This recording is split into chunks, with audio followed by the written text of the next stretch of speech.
여러분 귀빈들 생각하시는 귀빈들 위해서 기도하시고 품고 애쓰시고 사랑하시고 선물까지 한 여러분들의 귀빈들이 초청되어서 주님 앞에 새롭게 거듭나는 하나님의 백성 되는 은혜가 넘치기를 바랍니다. 그동안 열심히 달려오느라고 애쓰신 여러분들에게 하나님의 한량없는 그 남들이 줄 수 없는 그 은혜를 체험하는 축복의 기간이 된 줄로 믿습니다. 오늘 우리가 주신 말씀을 생각하면서 내 주변에 한 사람도 지옥 가서는 안 되겠다, 또 지옥이 갈 사람이 여러분을 통해서, 여러분의 섬김을 통해서 다 구원받는 천국 백성이 되는 은혜가 넘치기를 바랍니다. 존 뉴턴 목사님이요 82세 때 인생을 마감하면서 그는 임종 직전에 이런 말을 하였습니다. 내가 천국 들어갈 때에 세 가지 경이로운 일을 경험할 것이다. 첫 번째 경이로운 사실은 내가 정말로 기대했지 않았던 사람인데 그곳에 와 있는 거예요. 너무너무 감사해요. 너무 충격적이었어요. 저 사람은 아닌데 했는 사람이, 의외의 사람이 하나님의 나라에 와 있는 겁니다. 또 하나 놀란 사실은 뭔가 하면 정말로 이 자리에 와야 할 사람이 없다는 거예요. 안 보인다는 거예요. 그게 또한 놀랬다는 사실이고, 세 번째는 자기가 그곳에 와 있다는 것에 대해서 너무나 감사하고 놀랬다는 사실입니다. 여러분, 천국은 신비로운 곳입니다. 하나님의 나라니까요. 하나님이 통치하시고 다스리신 나라이죠. 하나님의 백성들의 고향입니다. 사람들은 나이가 들수록 고향을 찾지요. 내가 성장했던 것, 또 내가 살아왔던 것, 내가 어릴 때에 놀았던 그런 것을 추억하면서 고향을 그리워합니다. 우리가 돌아갈 고향이 어딘가요? 하나님의 나라죠. 내가 어디서 와서 어디로 가는지를 분명히 아는 인생이 복받은 인생입니다. 그런 방향 감각 없이 인생을 살아가는 사람은 불행한 사람이요. 여러분, 가장 놀라운 하나님의 선물이 무엇입니까? 그 아들 예수 그리스도를 나의 죄 때문에 십자가에 매달리게 하신 그 하나님의 은혜, 사랑, 선물은 바로 그 아들 독자를 나를 위해서 주셨다는 이 선물보다 큰 선물은 없습니다. 하나님의 엄청난 이 선물을 받고 우리가 하나님의 자녀로서 천국의 시민권자로 살아간다는 것보다 더 큰 축복이 어디 있을까요? 이보다 더 큰 복이 있나요? 최고의 저주는 무엇일까요? 이 세상 다 가졌다고 하더라도, 모든 것 다 누린다고 하더라도 천국 백성이 되지 못하는 것보다 더 큰 저주는 없습니다.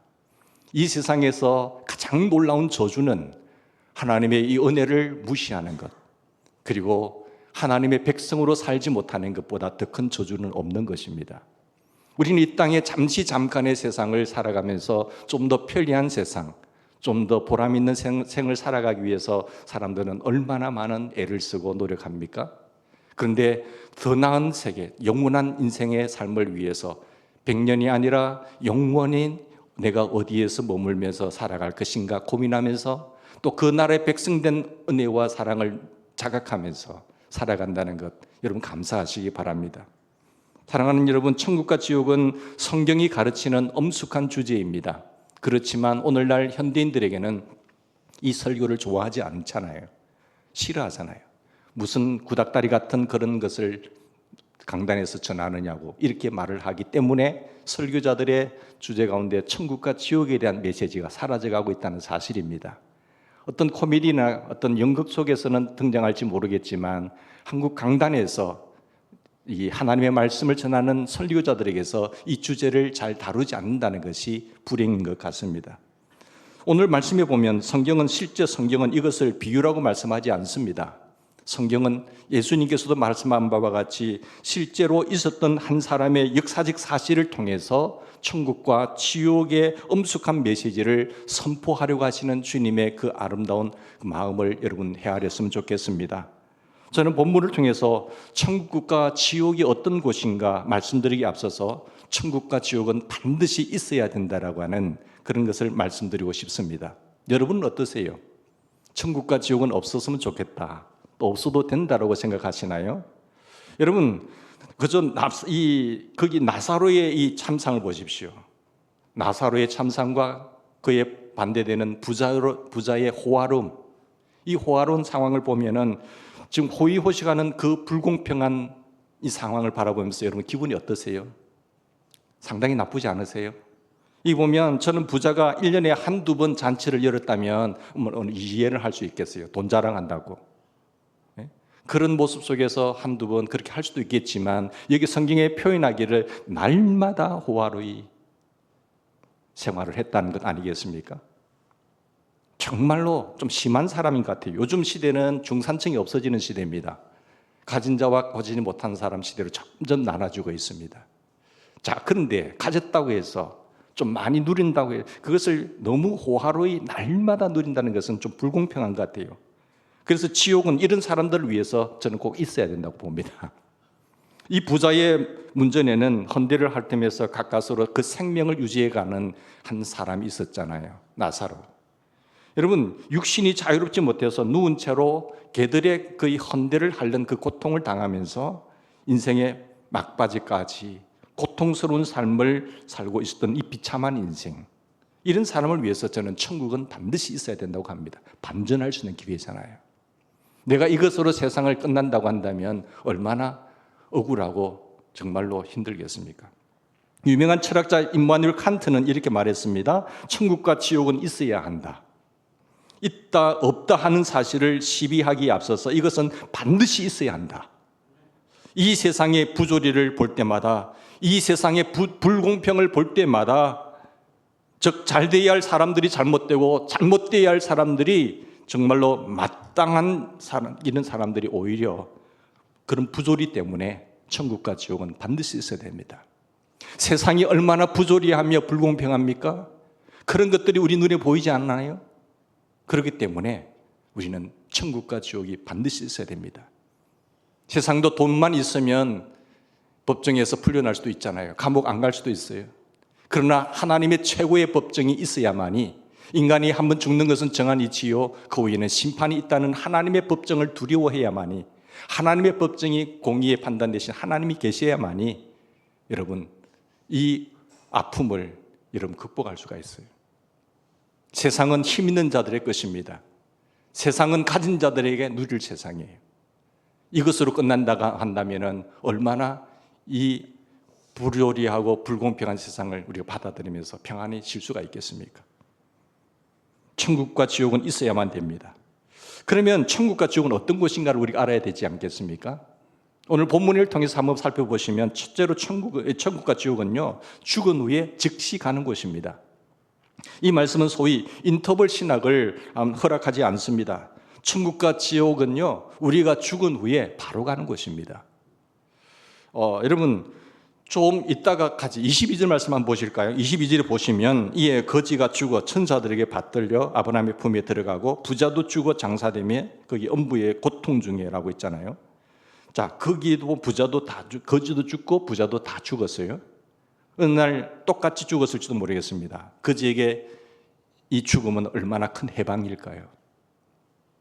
놀라운 은혜의 축복의 시간 아니겠습니까? 지긋지긋한 고통스러운 세월을 살아왔던 그에게 있어서 죽음은 그에게 있어서 해방.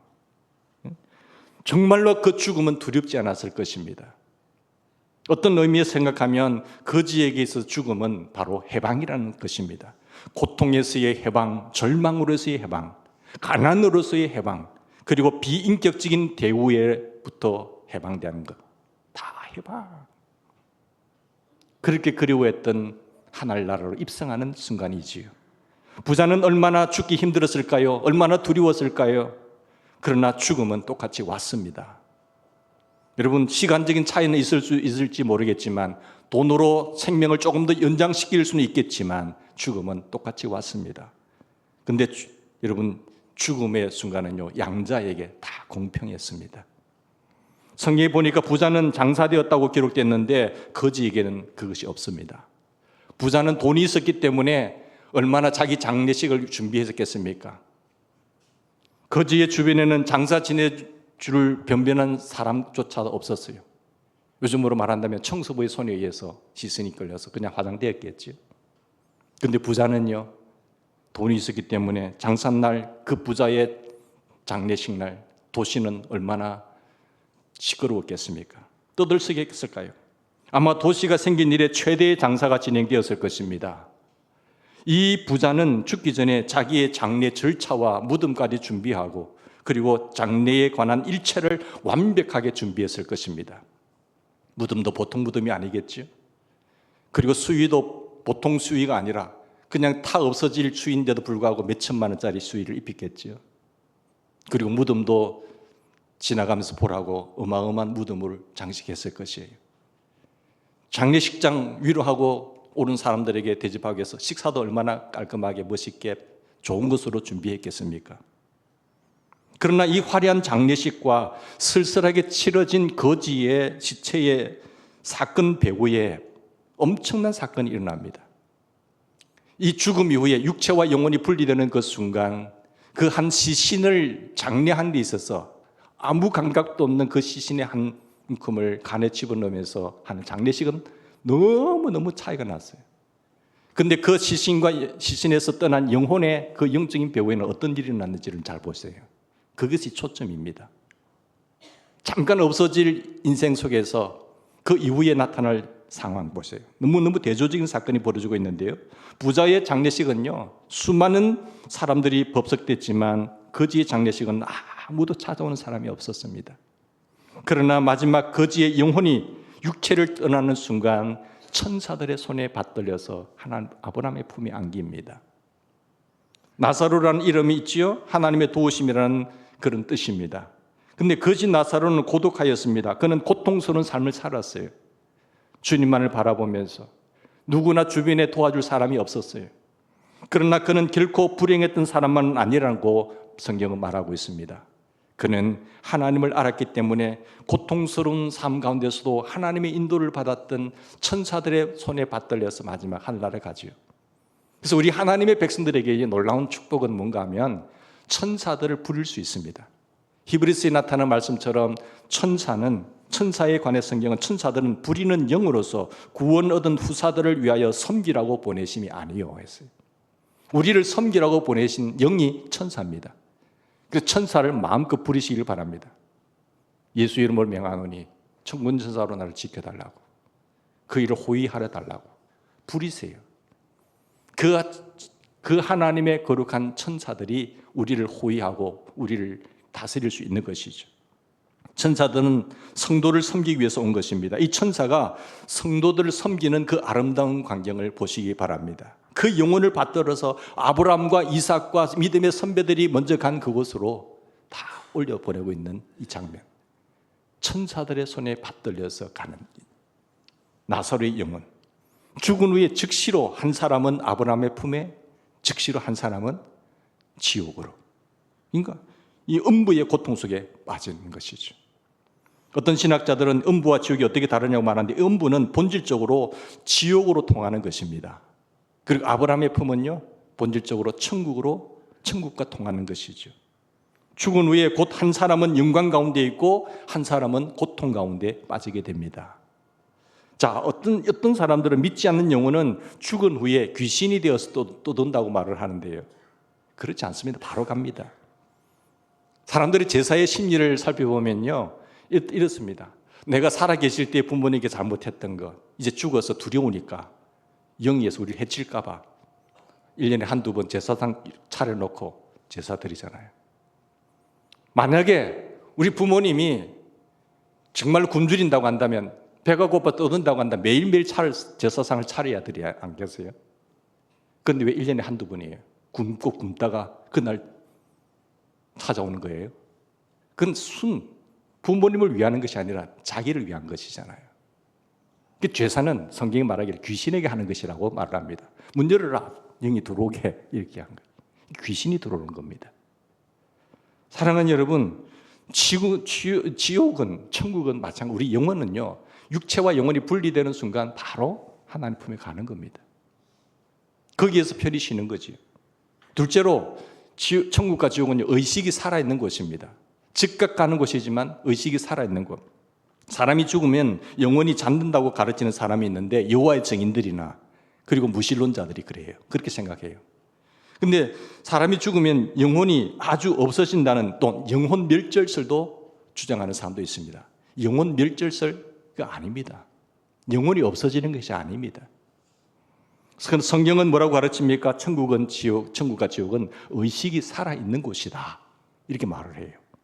아브라함과 나사로와 부자는 서로 알아볼 수가 있었습니다. 여러분, 영혼 멸절설을 믿는다고 한다면 우리가 시신이 이게 영혼이 떠나는 순간 아무런 감각이 없잖아요. 불에 태워도 못 느끼잖아요. 왜? 영혼이 떠났기 때문에. 영혼은요, 다 알아봅니다. 다 느끼게 돼 있어요. 그래서 천국에 가든 지옥 가든지 그걸 느끼잖아요.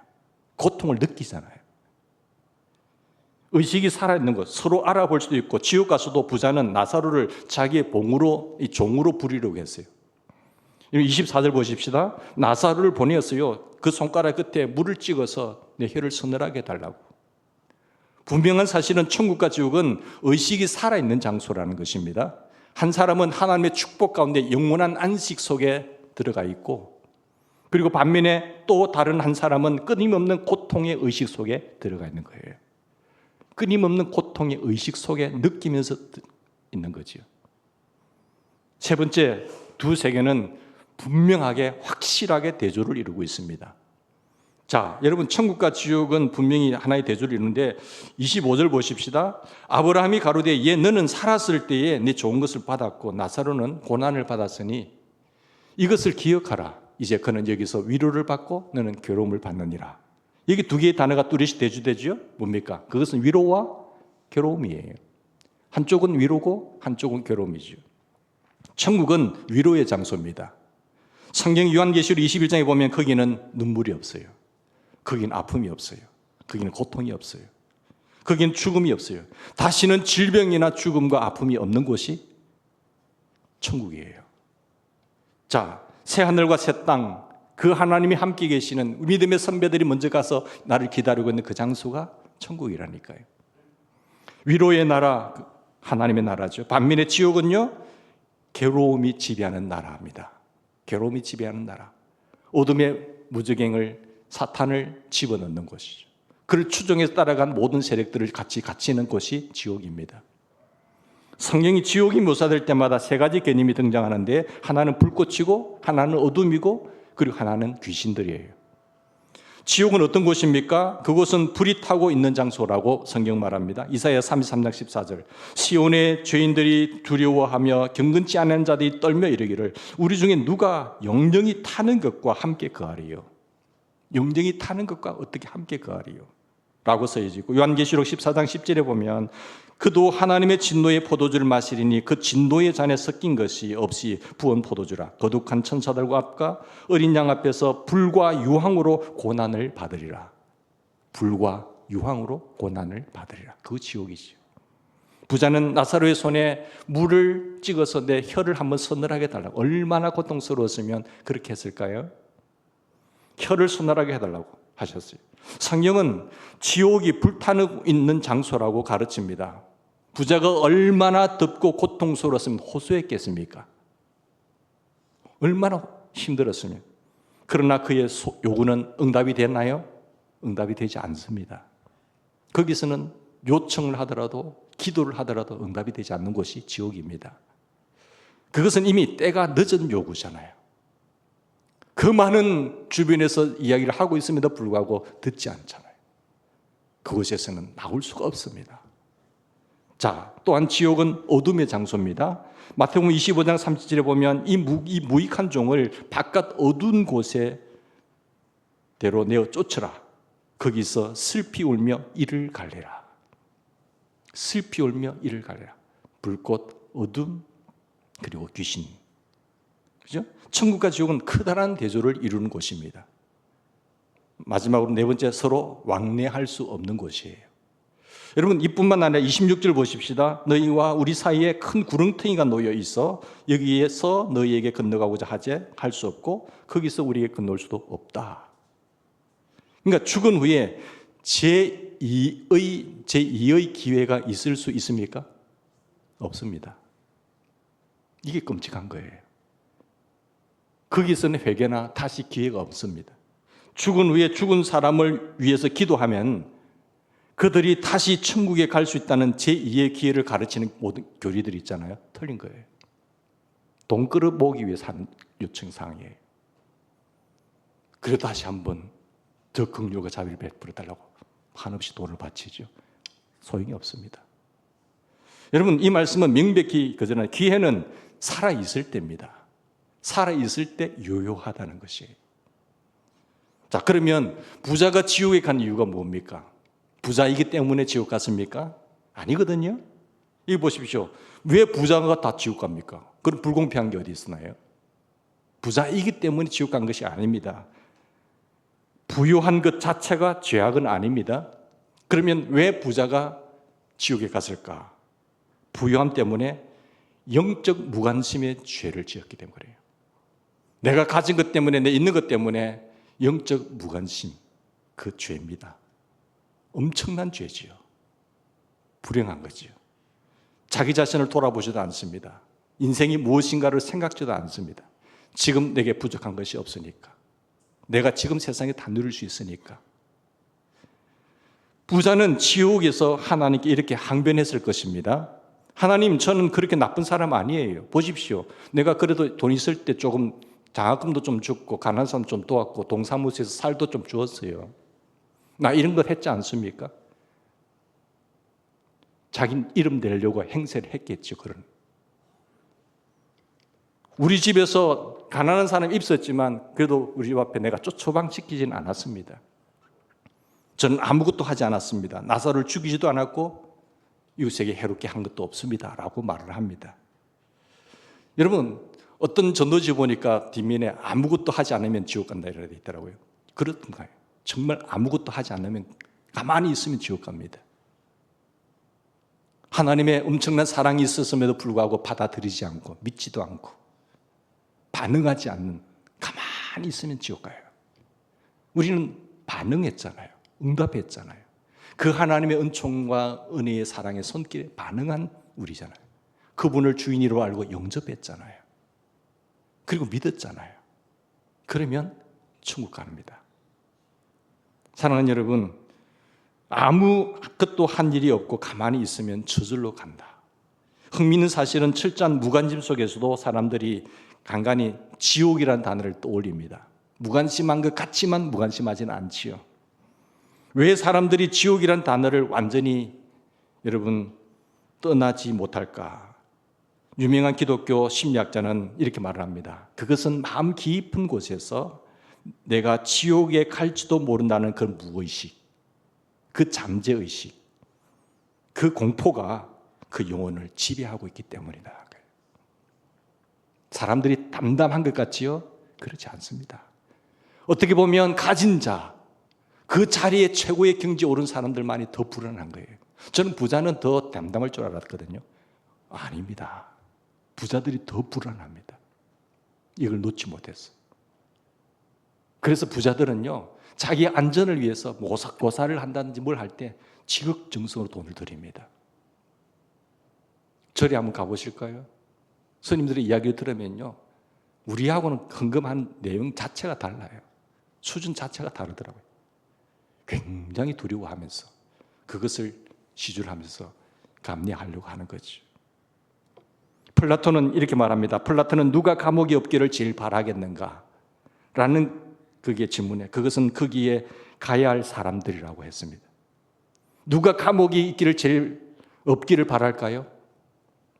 그곳에 가야 할 사람들이 제일 없기를 바라는 거예요. 누가 지옥이 없기를 제일 바랄까요?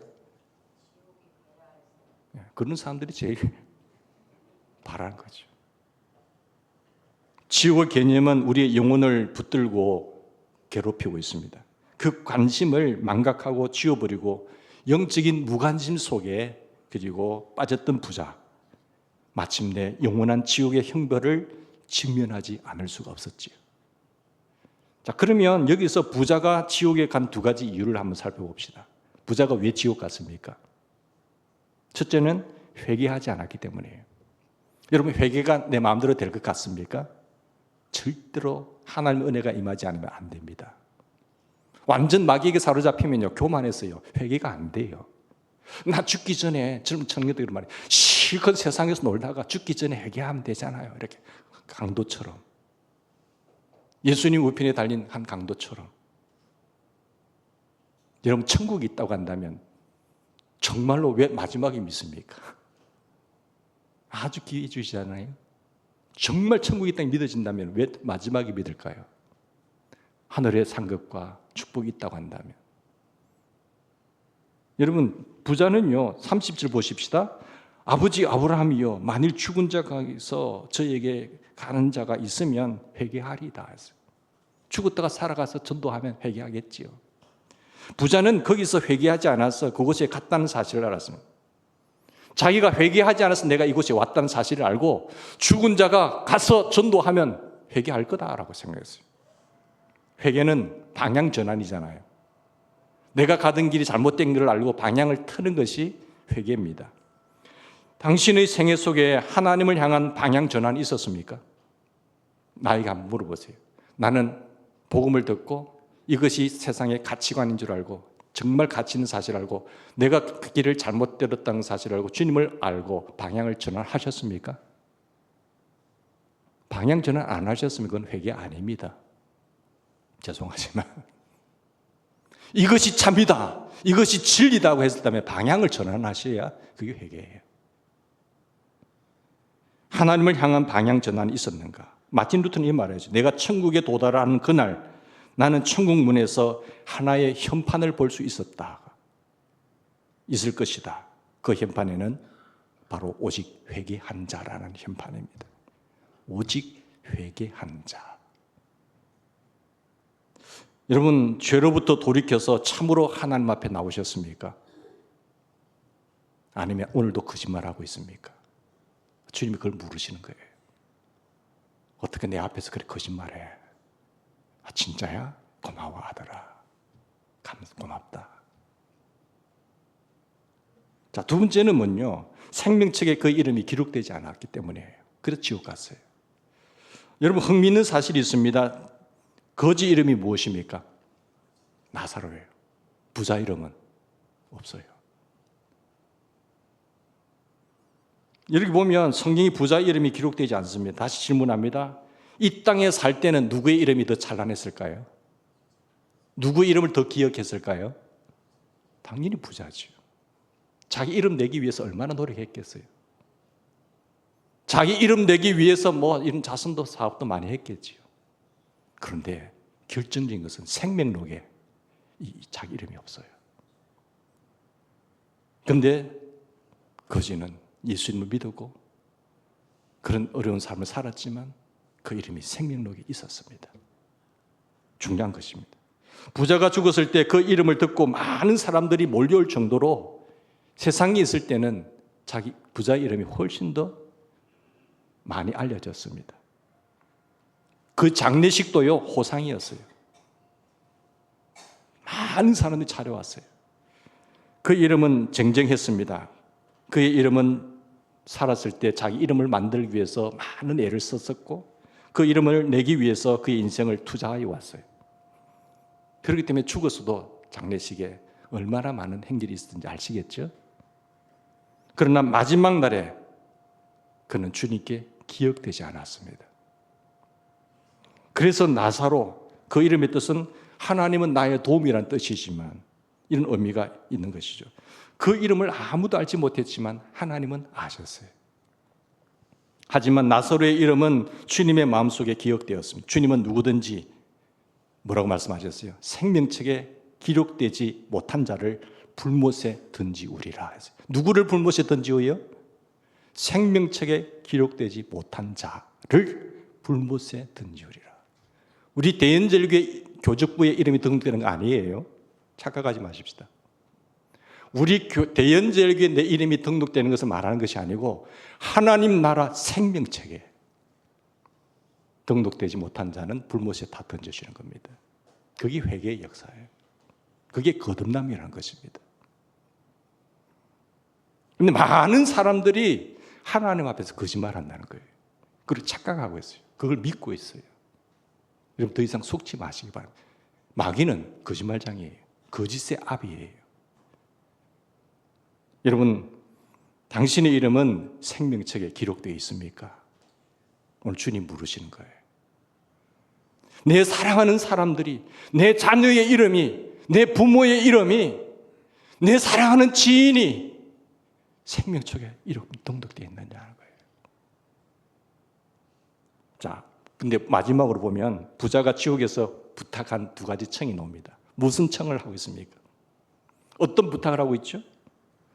여러분, 부자는 지옥에서도 청탁이 통하는 줄 알았어요. 착각하고 있죠?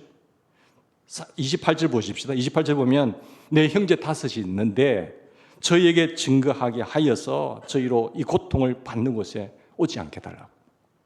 전도를 해보면 이런 사람들 많잖아요. 우리 부모님이 믿지 않다가 돌아가셨으므로 어리상 내 혼자 어떻게 천국 갈 수 없기 때문에 못 믿는다는 거예요. 거기 무슨 의리가 필요합니까? 여러분, 좋은 곳에서 같이 사셔야 되죠. 왜 지옥까지 같이 의리상 같이 가야 됩니까? 그 전에 정말로 안 갔으면 좋겠지만, 여러분, 설득력 있고 인간적인 발언이지만, 근데 부자는 그의 사랑하는 형제들이 5이나 있는데 자기가 고통받는 곳에 오지 않게 해달라고 간청합니다. 자기가 가보니까 너무 힘들거든요. 그래서 내 형제만큼은 이곳에 오지 않게 해달라고. 부탁이 통했습니까? 그 간청이 통했습니까? 통하지 않습니다. 혹시 여러분의 부모님이 믿지 않고 죽었다고 한다면 그들을 불러서 한번 이야기해 보세요. 엄마, 아빠. 그래도 뭐라고 말할까요?